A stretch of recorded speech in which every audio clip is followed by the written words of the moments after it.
Welcome to Royal News Challengers, where global power moves meet fearless reporting. We break down the stories others won't touch. Today, a military campaign that's shaking Latin America and stirring global controversy. In a bold and controversial move, the United States launched Operation Southern Spear in 2025, a sweeping military campaign aimed at dismantling alleged narco-terrorist networks across Latin America.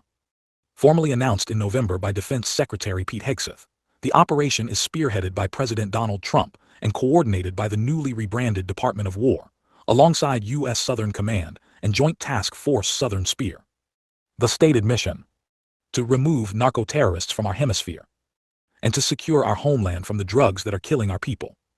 An estimated 12,000 to 15,000 U.S. troops have been deployed across the Caribbean, Venezuela, and the Eastern Pacific.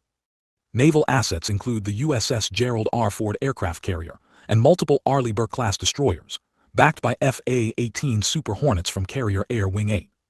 Since August 2025, the campaign has carried out over 20 strikes on suspected drug smuggling vessels, resulting in more than 80 reported deaths.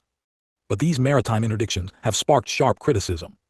Human rights organizations accuse the U.S. of extrajudicial killings and a lack of transparency. Who were the targets? Were they proven criminals? No answers yet.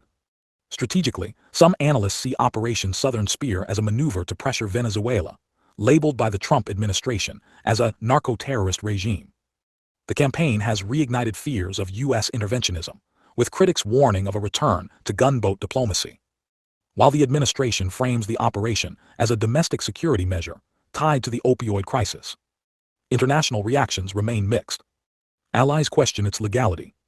Observers ask, where is the line between defense and aggression?